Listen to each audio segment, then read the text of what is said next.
షర్మిల గారు కూడా కాంగ్రెస్ పార్టీలో చెప్పాను ఇంతకుముందు, మీకు చెప్పలేదు.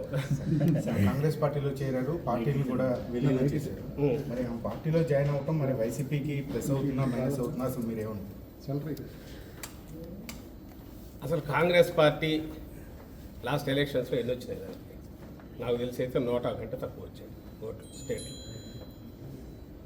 అలాంటి పార్టీకి సంబంధించినంత వరకు ఎంత తక్కువ మాట్లాడుకుంటే అంత మంచిది లేదు. అసలు షర్మిలమ్మ గారు ఏ రోజైతే తెలంగాణలో పార్టీ పెట్టారో ఆ రోజే ఆమె రాజకీయ ప్రస్థానం ఒక దిశలో మొదలుపెట్టారు.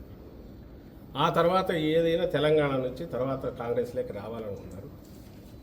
దాని వెనక ఎవరున్నారని కూడా ప్రజలకు, దేశానికి అందరికీ తెలుసు.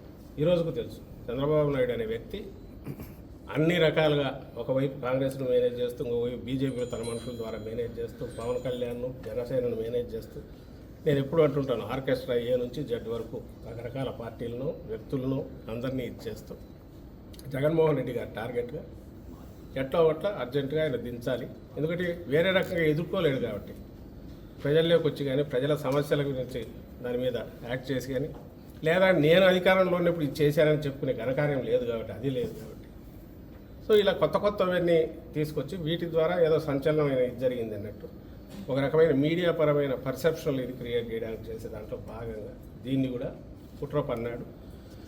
రకరకాల దీనితో ఇప్పుడు ఏదైతే షర్మిలమ్మ గారు చేరారో అది జరిగిందని మేము భావిస్తున్నాం. సీఎం రమేష్ ఫ్లైట్లో వెళ్ళడం కానీ, లేదా అక్కడ ఆయన బ్రదర్ అనిల్తో బీటెక్ రవి, ఇవన్నీ యాదృచ్ఛికమని మేము అనుకోవట్లా. ఎందుకంటే ఇదే బ్రదర్ అనిల్ను ఇంతకుముందు ఎంత దుమ్మెత్తిపోసేవాళ్ళో అందరూ తెలుసు. మీ అందరికి మీరే వాటన్నిటి అప్పుడు చేసేవాళ్ళు. క్రిస్టియన్ ఓట్ల కోసం గాలం వేస్తున్నారని, బ్రదర్ అనిల్ వస్తున్నారని ఆయన ఒక దీని కింద చూపేవాళ్ళు.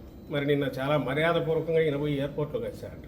ఎయిర్పోర్ట్లో ఎట్లా మర్యాదపూర్వకంగా బీటెక్ రవి కలుస్తారో నాకు అర్థం కాదు. వాళ్ళు వెళ్ళి కలవడం. సో ఇవన్నీ వరుస పెట్టి ఆ తర్వాత అక్కడ ఢిల్లీకి సంబంధించి మాట్లాడడంలో కానీ వీటన్నిటిలో వాళ్ళ ప్రయత్నాలు అన్నీ జరుగుతున్నాయి, అందరికి తెలిసినవే. వాటి గురించి మేమెందుకు కామెంట్ చేయట్లేదంటే ఇష్యూస్ డైవర్ట్ అవుతాయి, మేము దేని మీద చెప్పాలనుకుంటున్నామో దాని నుంచి డీవియేట్ అవుతుంది కాబట్టి మా అంతటా మేము అనట్లేదు. But at the same time సొంతంగా పార్టీ పెట్టుకోవడానికి కానీ, లేదా ఇంకో పార్టీలో చేరడానికి కానీ ఒక్కసారి ఆమె రాజకీయ ప్రస్థానం మొదలయ్యాక షర్మిలమ్మ గారికి ఆమె ఇష్టం, అది ఆమె చూస్ చేసుకోవచ్చు, వెళ్తారు. ఒకసారి వచ్చిన తర్వాత ఇక్కడికి వచ్చాక కాంగ్రెస్ పార్టీ నాయకులుగానే ఉంటారు, నాయకురాలుగా ఉంటారు. ఆమెకి ఇక్కడికి వస్తున్నట్టు కూడా ఇంతవరకు అనౌన్స్ చేయాలి. ఏపీ నుంచి అండమాన్ దాకా ఎక్కడైనా పనిచేస్తారన్నారు, తెలియదు. ఒకవేళ వస్తే కాంగ్రెస్ పార్టీ నాయకురాలుగా వస్తారు. ఇలాంటి గతంలోనే జరిగింది. మా పార్టీ పుట్టినప్పుడే ఫస్ట్ బై ఎలక్షన్లోనే వివేకానంద రెడ్డి గారిని ఆ రోజు కాంగ్రెస్ దీంట్లోకి ఇది పెట్టుకొని ఆ రోజు తెలుగుదేశం కాంగ్రెస్ కలిసే కడపలో జగన్మోహన్ రెడ్డి గారిని మా పార్టీని మొగ్గలోనే ఉంచాలని ట్రై చేశారు. ఆయన రాజశేఖర రెడ్డి గారికి స్వయానా తమ్ముడు. సో మరి ఆ రోజు అదే కాంగ్రెస్ పార్టీ నుంచి ఆయన ఉన్నాడు, తర్వాత మంత్రిగా కూడా ఉన్నాడు. ఏమైంది ఆఖరికి ఆ రోజే అప్పుడు అధికారంలో కాంగ్రెస్ ఉంది, ప్రధాన ప్రతిపక్షం తెలుగుదేశం పార్టీ, మాదేమో అప్పుడే పుట్టిన వైఎస్ఆర్సీపీ అప్పుడే పుట్టిన పార్టీ. ఫ్యాన్ గుర్తు తెచ్చుకునే వేరే ఎలక్షన్లోకి వెళ్ళాం. రిజల్ట్ ఎందుకు చూశారు. ఈరోజు అసలు కాంగ్రెస్ పార్టీ లేదు. మీరు దాని గురించి మమ్మల్ని అడగడం, దానికి మేము సమాధానం ఇస్తాం, ఏమి ఇవ్వగలం. దీంట్లో ఏదైనా కనపడితే చంద్రబాబు కుట్రకోణం కనిపిస్తుంది. ఆ రోజు నుంచి రాజశేఖర రెడ్డి గారి మరణం మీదే డౌట్స్ ఉన్నాయి కాంగ్రెస్ దానికి సంబంధించి. దాని తర్వాత వచ్చిన పరిణామాలలో జగన్మోహన్ రెడ్డి గారి మీద పెట్టిన తప్పుడు కేసుల్లో కానీ ఇటు టీడీపీ కాంగ్రెస్ కలిసే చేసాయి. అక్కడి నుంచి ఆ జర్నీలో కాంగ్రెస్తో ఇప్పుడు ఈయన తెర వెనుకో ఏదో ఒక రకంగా అయితే కాంటాక్ట్లో ఉంటున్నాడు. ఇప్పుడు కొత్తగా దానికి మళ్ళీ ఇంత జీవం పోసి జగన్మోహన్ రెడ్డి గారి మీద దుమ్ము ఎత్తిపోయించడం ఎట్లా, లేదా ఏదైనా ఓటు ఏదైనా ఉంటే కొంచెం లాగ్గలమా అనే ఒక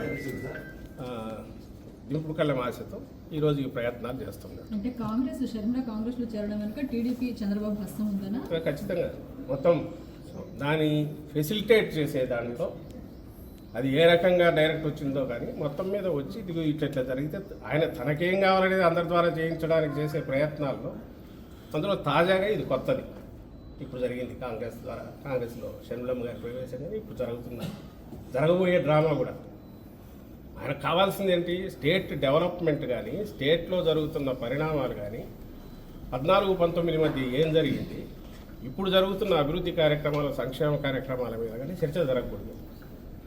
ఆ పేరు మీద ఆ అజెండాతో జనంలోకి వెళితే ఆయనకు మైనస్ మార్కులే వస్తాయి. ఎందుకంటే జగన్మోహన్ రెడ్డి గారు మేనిఫెస్టోలో చెప్పినవన్నీ చెప్పనివి కూడా పాజిటివ్ చాలా అమలు చేశారు, ప్రూవ్ చేసుకున్నారు.